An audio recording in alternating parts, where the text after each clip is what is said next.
Okay, let's just be real clear. When we talk about the Olympics, if you are not Dick Pound, I don't think you should be the one speaking. I think everyone should defer to Dick Pound speaking, only because then we get to hear the phrase. I guess it's just the name, not a phrase. We get to hear the name Dick Pound over and over again. This is not Dick Pound saying this. I'm terribly disappointed. Whenever I hear an Olympic story, I hope to learn a little bit more about Dick Pound. John Coates. Maybe Coates. It's not an interesting name comparatively speaking because it's not Dick Pound. John Coates has said the Olympics will happen whether there is COVID or not. This is an interesting stance because if there is COVID, I guess the Olympics could still happen. You bring all the athletes to Japan and do the Olympics and try to isolate them, but there's still like hundreds of people there. I would assume most Japanese people aren't going to show up.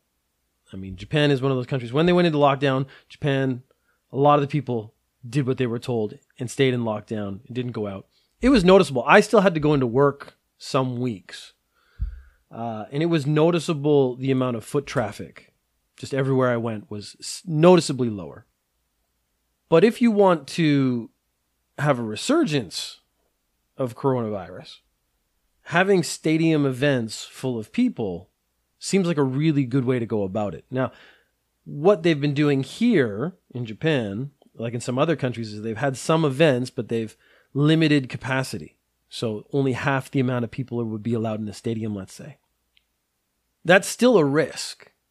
And it's maybe a risk that maybe not Dick Pound doesn't get. He wants to call this the games that conquered COVID.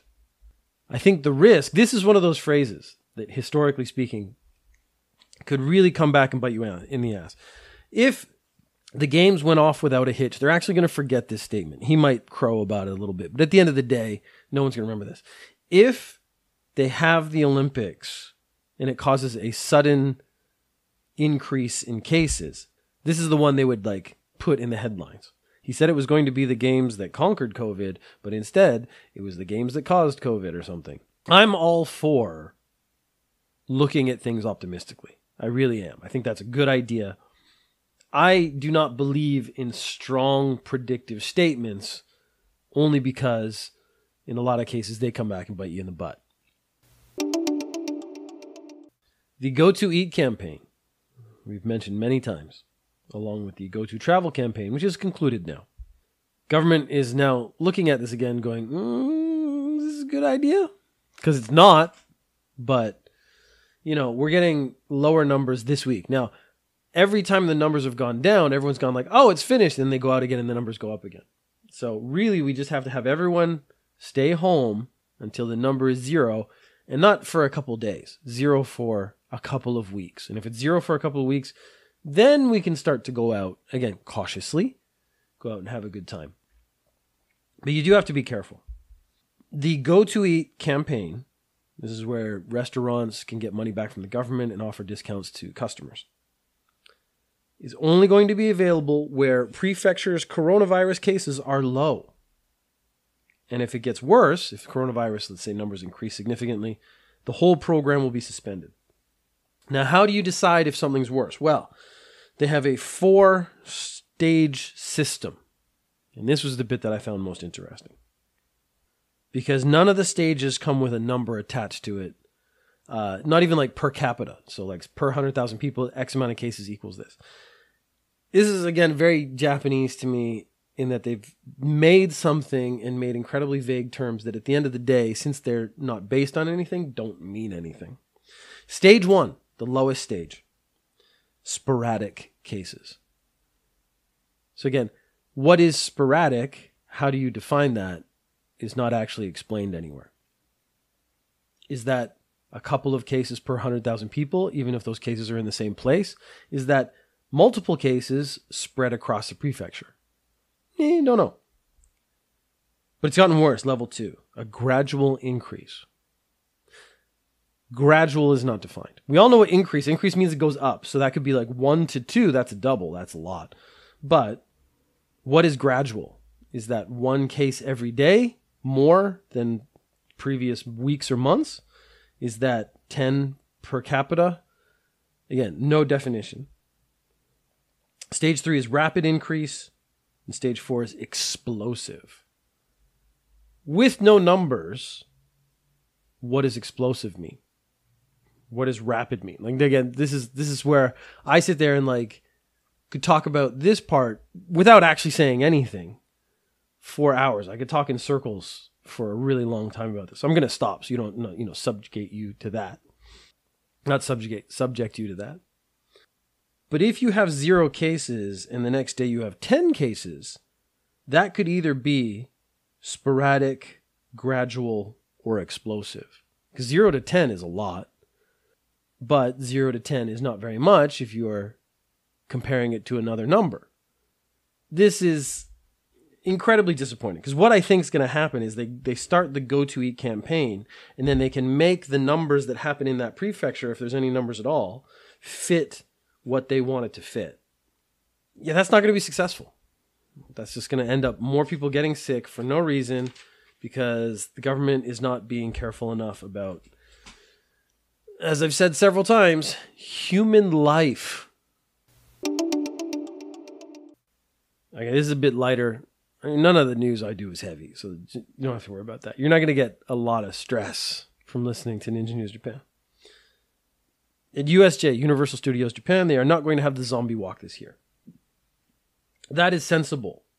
For 2 reasons. One, again, it's a very popular event. It was very crowded every year, so we can't have that many people show up. But also the whole virus infecting people to turn them into zombies maybe thematically isn't the best idea right now. So I'm on board with this. USJ is making more sensible decisions than the government right now when it comes to the Go To Eat campaign we just talked about.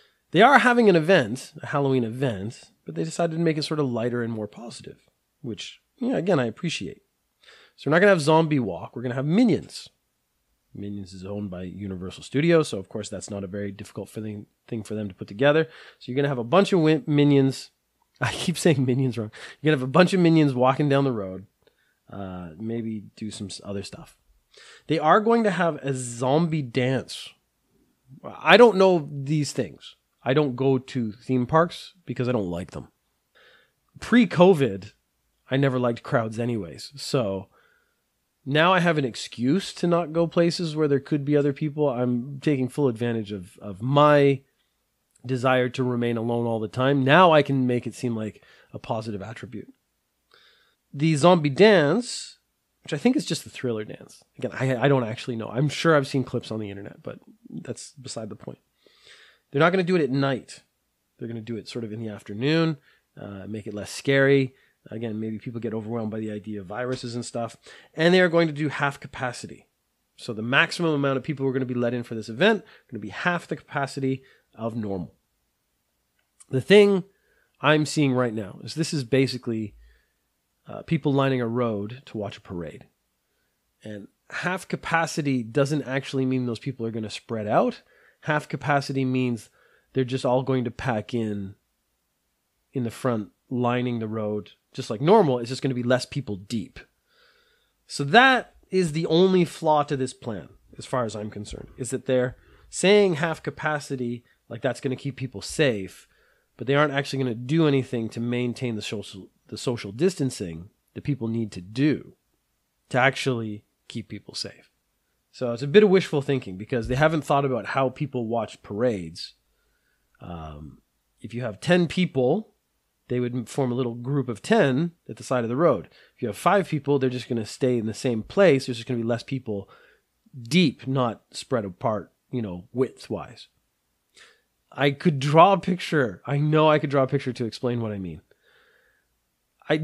Assuming you're smart enough to actually understand exactly what I mean. The people lining the road are going to be less people deep, but they are going to be still shoulder to shoulder. Oh, that was maybe the best I could do under pressure.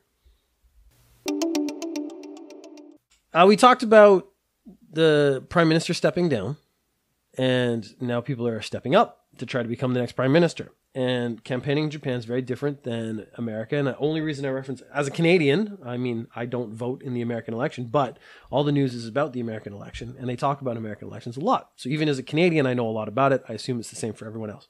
Get that out of the way. Campaigning in Japan is a different animal. It's a different target demographic, different attitudes, different beliefs. And so it becomes very interesting to see how these politicians approach campaigning, because it is very different from America. So one guy, what he said he was going to do was campaign within Animal Crossing. Animal Crossing is massive. It's really big in Japan. I'm assuming it's big everywhere. But in Japan, playing Animal Crossing, a lot of people, adults, play it with no shame. And I don't think there should be. If you like Animal Crossing, that's great. If you put up on your island a little poster promoting this politician, there was a day this politician's avatar, I assume the politician's playing the game behind it, would come and visit your island. Which is a really neat little idea because it's face-to-face campaigning in a digital environment. So if we're going to talk about COVID, it's completely safe from the COVID. That's great. But this demographic, which is a very big demographic in Japan, they would find this more appealing than a face-to-face meeting, to be honest. I'm assuming his avatar looks very cute. It's probably been designed by committee to look that way. He would come, maybe have a chat, and then go off to someone else's island. But it probably isn't going to happen because they were looking into it, and it says it may violate the game's terms and conditions when it comes to sort of political ideology and presentation within the game. They're actually like trying to stop people from being like Nazis in Animal Crossing. This isn't quite the same thing, but if you allow this, you might have to allow the pro-Nazi groups to do their thing. And now you've just made your Animal Crossing Nazi island, which I don't think any of us want to see. So it was a neat idea. It's actually, I think it's too bad it fell apart, but I think it was smart of them to like say, oh, we can't do this because it, violates the terms and conditions, could open the door to other political parties that maybe are a tad more nefarious. I remember when Obama was campaigning in a video game I was playing. It was a racing game. That's all I remember. I think it was Burnout Paradise, maybe something else. On the billboards in game, there was like, yes, we can, Obama iconography. It's in the game. See, he paid for the ad. The ad appeared in the game. And that's now not an unusual thing. But I remember that was probably the first instance of that happening. And I got to sort of experience it, which was actually pretty cool. All right, so we're on to some crimes. We've hit JCSI. CSI? Yeah, that's right. I got confused with CTU from 24. This isn't the counter-terrorist unit. This is the crime scene investigation Japan edition. I live in a really small town, really, really small town. And I assumed that this small town does not have a counter-terrorist unit. So I thought it would be really funny to make a show of the counter-terrorist unit of a really small town where there's never has been nor would there ever likely be any terrorism, and the agent is just bored out of his mind all the time. It would be a comedy show. I had the premise, but then I actually couldn't write an episode because it's hard to think of ways to be funny while maintaining a level of boredom. I guess you just have to do some kind of office thing where people don't work. Anyways, guy rented a car, and he decided that he wanted an extension, so he called him up and said, I want an extension. And then he just kept it for a year, and he didn't return it. After a year, the car rental company's like, maybe we should get our car back. They probably reported it way earlier than that, and the cops just didn't see it. The cop ran across this car, ran the number or whatever, found out it was essentially stolen at that point, and took the guy in. He was arrested. The bill for keeping a car, and I don't know what rental car it was. This was, to me, the more important part because of the next bit I want to talk about. I'm assuming it's just like a regular sedan. Maybe it's a van, something like that. But if you keep a rental car for a year, probably a shitty car, if I'm being really honest. the total bill was 7.66 million yen.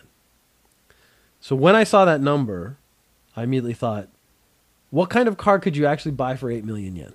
Now, the reason I thought that immediately is because I live in Japan. I've bought a car. I've bought a very standard car, not sexy at all. In fact, I bought the least sexy car probably humanly possible because I was looking for maximum internal capacity, maybe is the right way, because I wanted to be able to pack as much stuff into the smallest space possible.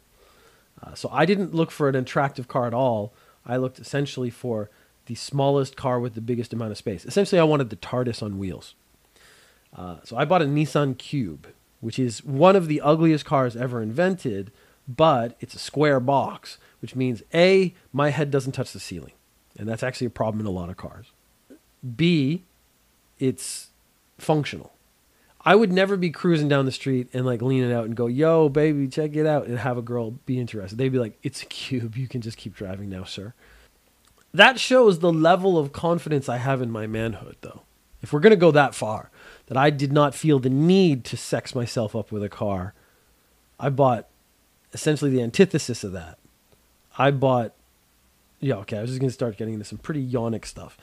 Let's stop and talk about if you have 8 million yen. So the car he rented was not worth 8 million yen. That was premise A.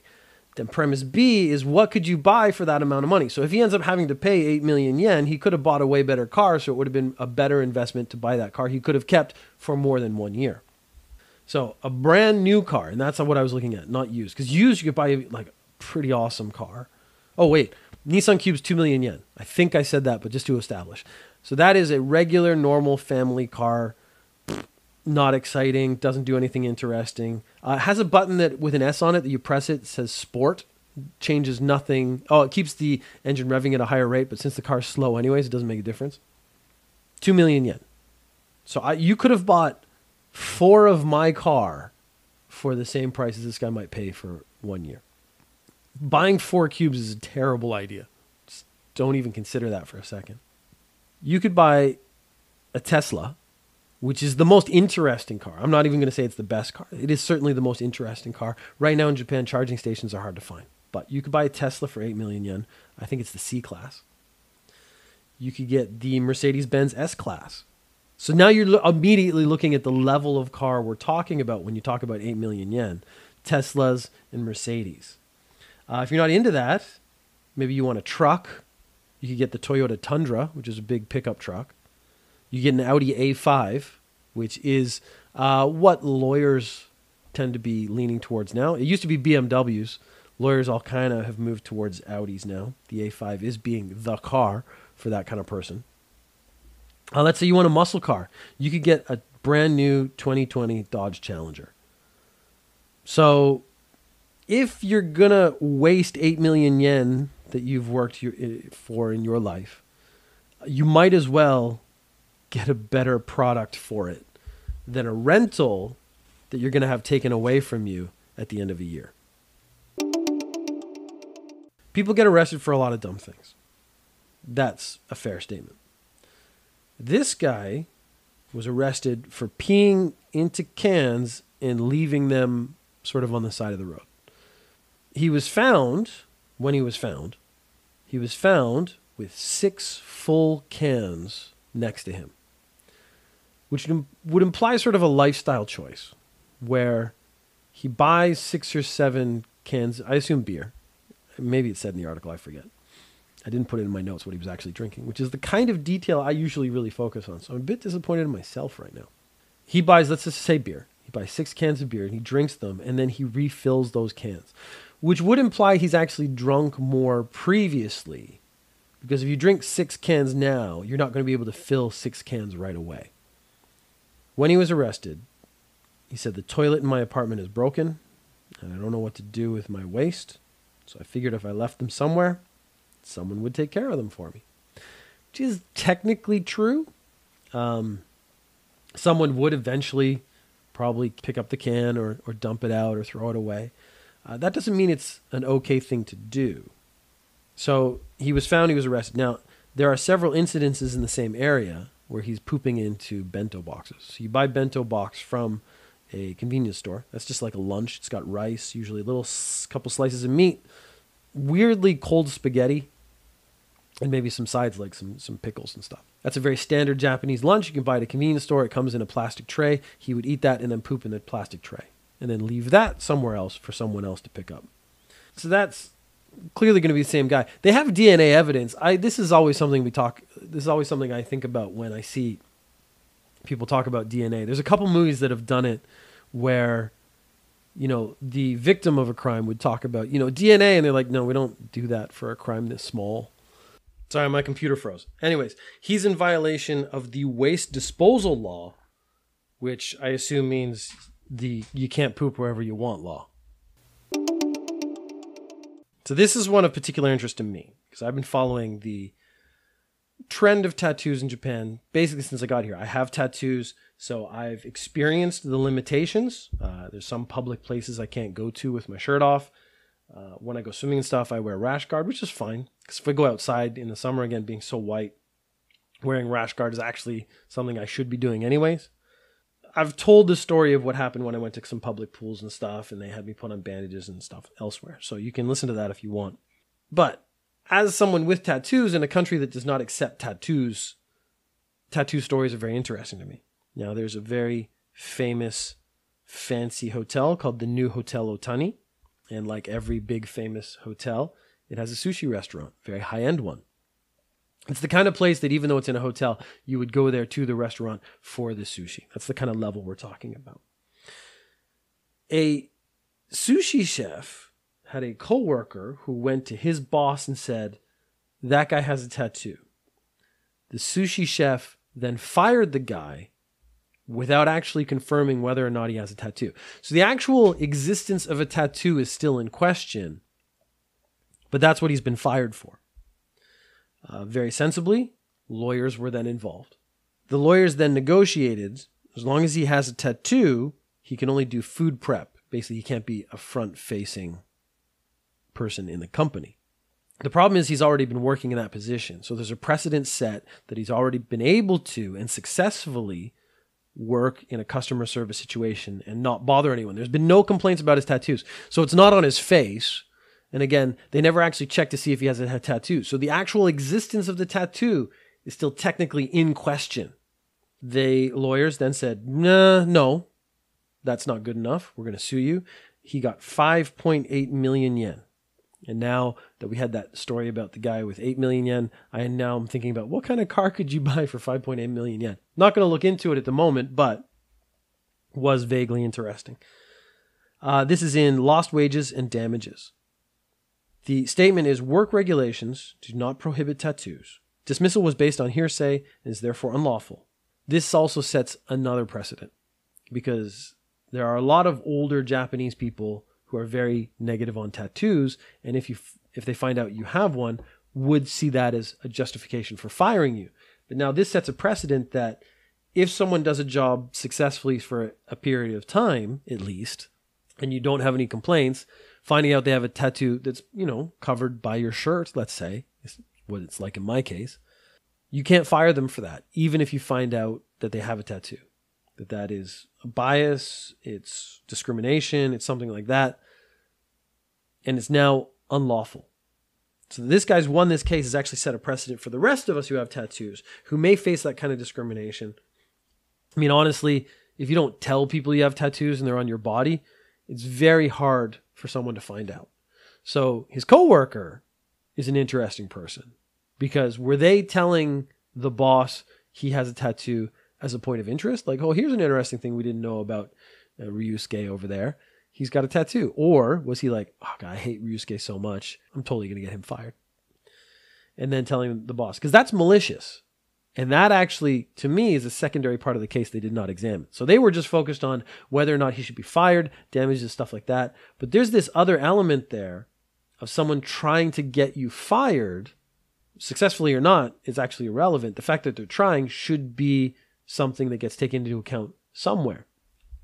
I'm not really sure where, but when you're talking about suing people, I think the person who put the effort in to try to get you fired based on hearsay or created the hearsay that got you fired, I think there should actually be some kind of punishment there. But I'm not involved in this case. If you have tattoos and you want to come to Japan, this is the kind of thing that actually should be very important to you because it is a big deal.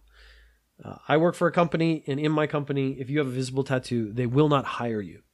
They might not say that's not why they're not hiring you, but at the end of the day, that's why they're not hiring you.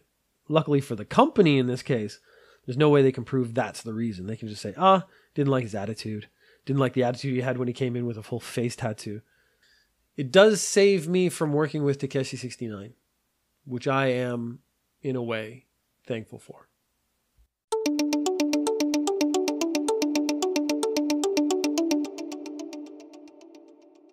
Leave a text or voice question or comment at voicelink.fm/velocipodcast. Click the link in the show description. You can tweet questions or comments at Ninja News Japan or join the Facebook group.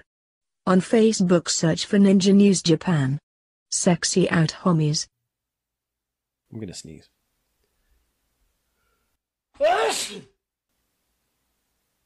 Holy, the spike on that, man. This is the one they would fray. This is the person they would sort of...